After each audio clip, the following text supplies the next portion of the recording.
వారి దృష్టికి రావడం జరిగింది. సో ఇంటర్నల్గా వారు మాకు చెప్తే మేము అసలు వీళ్ళకి ఏం పేపర్ ఉంది ఏం కథ అని ఒకసారి నెట్లో పోయి అట్లనే ఆఫీసులలో కనుక్కుంటే యాక్చువల్గా వీళ్ళకి గవర్నమెంట్ ఇంకా అంటే వీళ్ళకి ఫుల్ ఫ్లెడ్జ్ పర్మిషన్స్ కూడా రాలేవు. వీళ్ళకి ఓన్లీ స్కూల్ ఓపెనింగ్ అంటే అడ్మిషన్స్ తీసుకోవడానికి మాత్రమే వాళ్ళకి పర్మిషన్స్ ఇచ్చారు on the name of Saint Annie school. So వీళ్ళకి సెంట్ యానీ స్కూల్ అని పర్మిషన్ ఇస్తే వీళ్ళు సెంటాన్స్ మీ అందరూ తెలుసు సికింద్రాబాద్ సెంటాన్స్, తార్నాక సెంటాన్స్ ఒక ప్రముఖ పేరు మోసిన విద్యా సంస్థ పేరు ఈ బోర్డులు చెప్పేసారు. ఈ బోర్డు కూడా ఈ తీసేసి సెంటాన్స్ అది మీరు ఒకసారి బోర్డుని కూడా చూసుకోండి. సో సెంటాన్స్ స్కూల్ అని ఇక్కడ ఒక్కొక్క అడ్మిషన్కి 60,000 రూపాయలు వసూలు చేస్తుంది. సో మేము ఇది తెలుసుకొని ఈ స్కూల్కి వచ్చి ఇవన్నీ చూస్తే ఈ స్కూల్కి అసలు పర్మిషన్స్ కూడా ప్రాపర్గా లేవు. ఇంకోటి ఏంటంటే అసలు ఈ స్కూలు పేరు తప్పు, దాంతోపాటు వీళ్ళు క్లెయిమ్ చేసేది వీళ్ళకి సిబిఎస్ఈ పర్మిషన్ ఉందని. అసలు వీళ్ళకి పర్మిషనే లేదురా నాయన అంటే ఇంకా సిబిఎస్ఈ పర్మిషన్ ఉందని పేరెంట్స్ దగ్గర ఒక్కొక్క అడ్మిషన్కి 60,000 తీసుకుంటారు. ఇంకోటి ఏంటంటే ప్రముఖంగా ఇక్కడ అధికారులు అంటే ఎంతగా వాళ్ళని కొమ్ము కాస్తున్నారు లేకపోతే వాళ్ళ దగ్గర ఎన్ని డబ్బులు తీసుకుందా అన్న దానికి నిర్ధారణ ఏంటంటే యాక్చువల్గా ఈ స్థలం అంతా ఇండస్ట్రియల్ జోన్.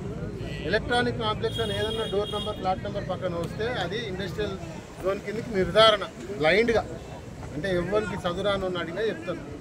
కానీ ఇక్కడ వీళ్ళు ఇచ్చిన పర్మిషన్ కాపీలా పాయింట్ నెంబర్ 21 ఉంటుంది. ఏమని whether this land belongs to residential zone are industrial zone అని క్లియర్గా అధికారులు ఇది ఇండస్ట్రియల్ జోన్ కాదు ఇది రెసిడెన్షియల్ జోన్ అని దీనికి పర్మిషన్ ఇవ్వడం జరిగింది. సో మరి డిఓ గారు మరి ఇంట్లో ఎంతలా రుచి పడ్డారు వీళ్ళకి తెలియకుండా అయితే కావు కదా.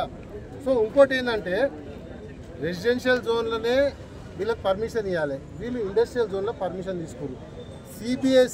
సిబిఎస్ఈ నామ్స్ ఏం చెప్తాయంటే section 90C more than 2 acres ఉంటేనే సిబిఎస్ఈ పర్మిషన్ ఉంటుంది. వీళ్ళకి ఇంకా స్టేట్ గవర్నమెంట్ పర్మిషన్ తీసుకున్నాక స్టేట్ గవర్నమెంట్ పర్మిషన్ తీసుకుపోయి సెంట్రల్లో వీళ్ళు అప్లై చేసుకుంటే వీళ్ళకి సిబిఎస్ఈ వస్తుంది. కానీ బాజప్తా యథేచ్ఛగా పెద్ద పెద్ద బోర్డులు సిబిఎస్ఈ అని బోర్డులు పెట్టుకొని కనీసం వీళ్ళకి స్టేట్ గవర్నమెంట్ వాళ్ళ పర్మిషన్లే రావు. ఎందుకంటే వీళ్ళకి స్కూల్ ప్లే గ్రౌండ్ కూడా లేదు. మీరు చూసినట్టయితే మొత్తం సిమెంట్ బ్రిక్స్ పెట్టి పార్కింగ్ చేసుకోరు తప్ప ఇక్కడ ఎట్లాంటి బోర్డు కూడా లేదు.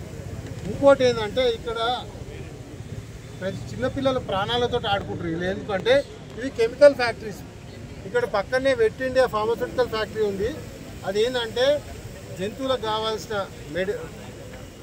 మెడిసిన్ తయారవుతుంది ఇక్కడ. సో ఎప్పుడు 5 minutes ఒకసారి స్మోక్ వస్తూనే ఉంటుంది, పాయిజనస్ గ్యాసెస్ బయటకు వస్తూనే ఉంటుంది. దానికి ఆనుకోనే ఈ స్కూల్ ఉంది. మరి ఇవన్నీ చూసి కూడా వీళ్ళకి పర్మిషన్లు వచ్చినాయంటే మరి అధికారులు ఎంత చేతులు తడిచినాయి అనేది ఒకసారి మీరు అందరూ ఆలోచించాలి. ఇవాళ మేము కూడా కోరేది ఏంటంటే ఇట్లాంటి స్కూల్స్ ఏదో ఈ స్కూళ్ళు బంద్ చేయాలనేది మా ఆకాంక్ష కాదు. కానీ ఇవాళ పేరెంట్స్ని మోసం చేసి ఏదో వేరే పేరు పెట్టుకొని వేరే స్కూల్ నడుపుతున్నారు. రేపు పిల్లలకి ఏదో బోనఫైడ్ అయినా ఇంకేదైనా ఏ పేరు మీద ఇస్తారు, వాళ్ళకి పర్మిషన్ ఉన్నదా మీద ఇస్తారా, ఫిక్స్ స్కూల్ పేరు మీద ఇస్తారా? సో ఇవన్నీ ఆలోచించాలని మన సాటర్డే నుంచి డిస్ట్రిక్ట్ ఎడ్యుకేషన్ ఆఫీసర్ గారిని అట్లనే మండల్ ఎడ్యుకేషన్ ఆఫీసర్ గారిని పైన లెటర్లు ఇచ్చిన ఎమ్మెల్యే గారు లెటర్ కూడా ఆల్రెడీ కలెక్టర్ ఆఫీస్లో కూడా ఇచ్చినాము. సో దీనిపైన స్పందించాలని కోరుకున్నాము. ఈ 2 రోజుల నుంచి ఎవరు స్పందిస్తలేరు కాబట్టి ఇవాళ ఎమ్మెల్యే గారే వారే వచ్చి ఇక్కడ ధర్నా కూర్చోవడం జరిగింది.